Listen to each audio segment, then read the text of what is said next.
The day I overheard my husband calling me his financial burden to his business partner was the day I stopped being his wife in my heart. You see, 5 years ago, I'd invested my inheritance into his struggling tech startup without a second thought. We're a team, he'd said with that charming smile I'd fallen for in college. But teams don't have one member secretly resenting the other, do they? I stood frozen outside the conference room, my coffee cup trembling in my hand, as he continued.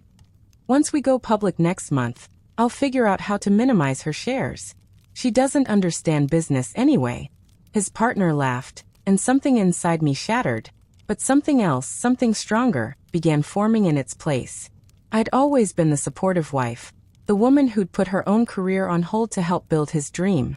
My background in finance wasn't just for show. Before meeting Richard, I'd been on track to become a senior investment analyst at one of the largest firms in the city. But love makes you do foolish things, doesn't it? When we married, he'd convinced me that his startup needed my full attention, my connections, my expertise. Just until we get off the ground, he'd promised. That was 7 years ago. Now here I was, standing outside a glass door, invisible to the man who'd just called me a burden. The same man whose company wouldn't exist without my $2.8 million investment and countless unpaid hours managing their financial infrastructure. What Richard never realized was that I'd insisted on one thing when we drafted the initial investment agreement: a seat on the board and non-dilutable founding shares. Just a formality, I told him sweetly when he'd frowned at the paperwork. You know I trust you completely. He'd signed without reading the fine print, a mistake I'd never make. That night, I went home and acted as if everything was normal. I cooked his favorite meal, listened to his stories about the office, and smiled when he talked about our future. But inside, I was already executing the first phase of my plan. While he slept soundly beside me, I called my old mentor from business school, now a prominent venture capitalist who'd been trying to get a piece of Richard's company for years. My meeting with Jonathan the next day was enlightening. Your husband's company is positioned to be the acquisition target for Velocity Tech, he confirmed, sliding a confidential industry report across the table. They're planning to offer triple the current valuation, but only if the founding team stays intact. I smiled, remembering how Richard had always boasted that he was irreplaceable. And what if a key founder wants out? I asked innocently. Jonathan raised an eyebrow, suddenly more interested in our conversation. Well, that would significantly impact the deal structure. But hypothetically, if a founder with, say, 28% of shares wanted to sell privately before the acquisition. He didn't need to finish. I knew exactly what he was suggesting, and for the first time in years, I felt the thrill of being back in the game. Over the next 3 weeks, I became the perfect wife, more attentive, more supportive than ever before. Richard was delighted, telling me how he'd always known I'd eventually find my place. If only he knew what that place would truly be. During the day, while he was at the office believing I was handling our household affairs, I was meeting with lawyers, accountants, and strategic advisors. Your position is stronger than you think, my new attorney told me after reviewing all the corporate documents. The clause about board representation in case of material changes to the company structure is particularly interesting. I smiled, remembering how I'd specifically requested that language years ago. Just to protect us both, as I'd told Richard. What happens when someone underestimates you for so long that they forget who you really are? They get sloppy. They leave important documents in unlocked drawers. They use the same password for multiple accounts. They speak freely on phone calls, assuming you're not listening or wouldn't understand if you were. Richard had been doing all of these things for years, never realizing I was absorbing every bit of information, filing it away for a rainy day. And now, with storm clouds gathering, I had everything I needed: evidence of questionable financial maneuvers, plans to dilute other minor shareholders, and most importantly, a detailed understanding of his strategy for the upcoming Velocity Tech negotiations. The annual board meeting was scheduled 2 days before the preliminary acquisition talks. Richard was confident, walking around our house practicing his presentation, occasionally asking for my admiring feedback. "You'll be amazing," I assured him, straightening his tie on the morning of the meeting. "I've always believed in you." His smile was so genuine that for a moment, just a moment, I felt a twinge of doubt. But then I remembered his words. Financial burden. I remembered 7 years of being sidelined, underestimated, and taken for granted. I kissed him goodbye at the door, knowing it would be the last time I'd send him off as his supportive wife. 2 hours later, I walked into that same boardroom, no longer invisible, no longer silent. I believe we should begin with an announcement, I said calmly, interrupting Richard's opening remarks. The confusion on his face quickly turned to concern as I distributed folders to each board member. As a founding investor and board member, I'm exercising my right to call for a vote of confidence in the current CEO. Richard laughed nervously, looking around for support. Emily, honey, this isn't the time for. I cut him off with a raised hand. I've provided evidence of several concerning practices that would almost certainly derail the Velocity Tech acquisition. The room fell silent as the board members began flipping through the documents I'd prepared. Financial discrepancies. Potential conflicts of interest. Emails discussing how to minimize my contribution and shares. And finally, a formal letter from Jonathan's firm, expressing interest in acquiring my shares, at a valuation 15% higher than Velocity Tech's rumored offer. The look on Richard's face as he realized what was happening is something I'll treasure forever. First came disbelief, then anger, followed by a desperate attempt to regain control. This is absurd, he sputtered, his carefully practiced charm crumbling. My wife is upset about some personal matters and is clearly confused about business operations. Several board members exchanged uncomfortable glances. I simply smiled and slid one final document across the table. A copy of our prenuptial agreement, with a particular clause highlighted. All business assets acquired during marriage would remain with their original investor in case of dissolution. I'm not confused, Richard. And as of this morning, I'm not your wife either. My divorce attorney filed the papers 2 hours ago. What followed was the most satisfying 4 hours of my professional life.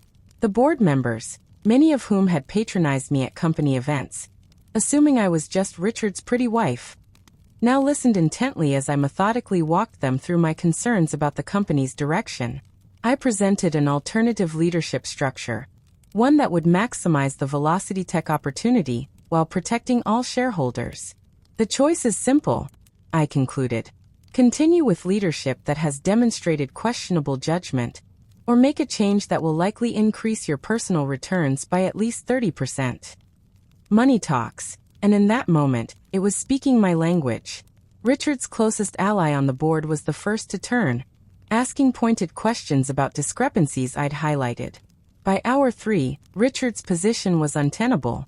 I moved to approve Emily's proposal, said the chairman finally, after extensive discussion. All in favor?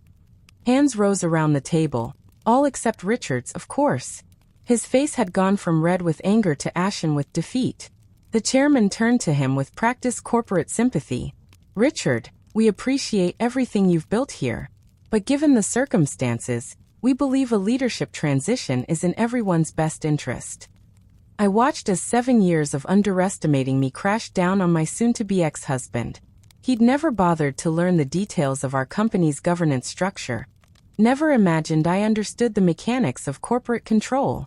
Most fatally, he'd never considered that the burden he complained about was actually the foundation holding everything up. When you remove a foundation, things collapse.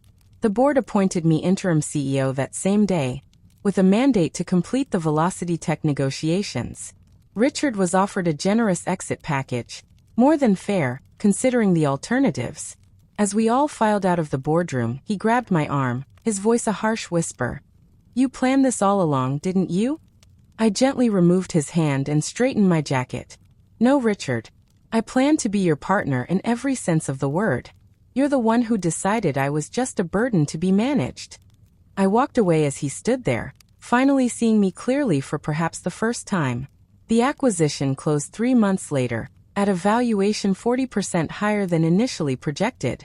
The Wall Street Journal called it the deal of the year. I called it justice. The first night in my new apartment, I sat on the balcony watching the city lights, feeling something I hadn't experienced in years, freedom. My phone buzzed with a text from Richard. I never thought you had it in you. I didn't respond. What could I say? That I'd always had it in me, but he'd been too self-absorbed to notice? That every time he'd dismissed my suggestions or talked over me in meetings, I'd been taking notes, learning and planning? Instead, I poured myself a glass of champagne, the expensive kind Richard had always saved for special occasions, and made a toast to myself, to the woman who'd finally stopped shrinking to make a man feel taller, to the financial burden who'd transformed into the company's greatest asset. The months following the acquisition were a whirlwind of transitions, media interviews and adjustments. Many expected me to fail. Richard had certainly spread his version of events among industry insiders. She got lucky with a sympathy vote. I overheard at one tech conference. She'll crash and burn within 6 months. These predictions only fueled my determination. I assembled a leadership team based on merit rather than loyalty, promoted women who had been previously overlooked, and implemented the innovation strategy that Richard had repeatedly dismissed as too risky. Within a year, our stock had risen another 35%, and the same industry publications that had once only mentioned me as Richard's wife were now analyzing my business philosophy and leadership style. Richard didn't fare quite as well. His generous exit package included a non-compete clause that prevented him from starting a similar venture for 3 years. Without the company that had defined his identity, he seemed lost. I occasionally heard updates through mutual friends. He'd tried launching a consulting practice, but without the borrowed credibility of his CEO title, few took him seriously. At one point he reached out, suggesting we put the past behind us and consider working together again. "I've learned my lesson," he wrote. "We made a great team." I read his email twice before archiving it without reply. Some lessons come too late. Some broken things aren't meant to be repaired. Instead, they remind us of our own strength in walking away. People often ask if I regret not confronting Richard immediately after overhearing him that day. Wouldn't it have been more satisfying to throw my coffee in his face, to scream and demand respect on the spot? Perhaps. But that would have been a momentary satisfaction. A flash of emotion quickly forgotten. Instead, I chose the longer path, the strategic response. Because the greatest revenge isn't just proving someone wrong. It's fundamentally changing how they see themselves. Richard didn't just lose his company and his wife. He lost the narrative he'd constructed about his own brilliance and my limitations. That's the kind of revelation no amount of shouting could have accomplished. And in the process, I rediscovered parts of myself I'd allowed to be diminished. Sometimes I think about that version of me standing outside the conference room door, coffee cup trembling in my hand. If I could whisper something to her, I wouldn't say, "Get angry." I wouldn't say, "Plan your revenge." I'd simply tell her, "Remember who you are." Because that's what this story is really about. Not the satisfaction of watching someone who hurt you fail, but the power of reclaiming your own value after allowing others to define it for too long. We all have moments when we stand at crossroads, continue accepting less than we deserve, or step into the fullness of our capabilities. I'm grateful every day that I chose the latter, even if the path was painful. Some burdens are worth carrying. The weight of our true potential is one of them. The acquisition anniversary party was held at the same hotel where Richard and I had celebrated our 5th wedding anniversary. His choice, not mine. As I gave my speech thanking the team for their extraordinary work, I spotted him at the back of the room. He hadn't been invited. Someone must have slipped him an entry pass. Our eyes met briefly across the crowded space. There was something different in his gaze now, not anger or resentment, but something that looked almost like respect. For a moment, I felt a strange sense of closure. Not forgiveness, exactly, but acknowledgement of our shared history and divergent paths. Later, as I was leaving, a hotel staff member handed me an envelope. Inside was a newspaper clipping of our latest stock performance with a handwritten note. "You were never the burden. I was. Congratulations, Emily." No signature needed. What surprised me most about my journey wasn't the professional success or financial security. It was discovering how many other women had similar stories. After my profile appeared in Business Weekly, my inbox filled with messages from women who'd been underestimated, sidelined, or dismissed. Some were wives who'd supported husbands' dreams while deferring their own. Others were professionals whose ideas had been appropriated by male colleagues. All of them expressed the same sentiment. Your story gave me courage. This unexpected community became my new passion. I started a mentorship network for women in transitional phases of their careers, especially those returning to work after supporting spouses or raising children. Your value doesn't diminish during your absence became our unofficial motto. It transforms. 3 years after the boardroom showdown, I received a call from Jonathan, my old mentor who had helped set everything in motion. There's something you should know, he said. Richard's trying to raise funding for a new startup. He's been using your story as part of his pitch, claiming he's learned from his mistakes and become a better leader. I laughed, genuinely amused rather than angry. What's the startup? I asked. Ironically, it's a platform designed to help overlooked talent get recognized in corporate environments, Jonathan replied. He's focusing specifically on women and minorities who've been sidelined. The old me might have been furious at Richard's appropriation of my experience for his benefit. The new me recognized something important. Impact sometimes comes in unexpected ways. If my ex-husband was now creating opportunities for people like those he once dismissed, wasn't that its own form of justice? Looking back on everything now, 5 years later, I no longer view my story as one of revenge. It's a story of reclamation, of remembering your worth when others have made you forget. The company has continued to thrive under new leadership. I stepped down as CEO 2 years ago to focus on my foundation, and I've finally found personal happiness with someone who sees me as an equal partner in every sense. Richard and I occasionally find ourselves at the same industry events, and we can now exchange polite conversation. Time hasn't erased what happened, but it has provided perspective. We were two people who wanted different things from life and each other. His greatest mistake wasn't underestimating me. It was failing to appreciate what we could have built together as true partners.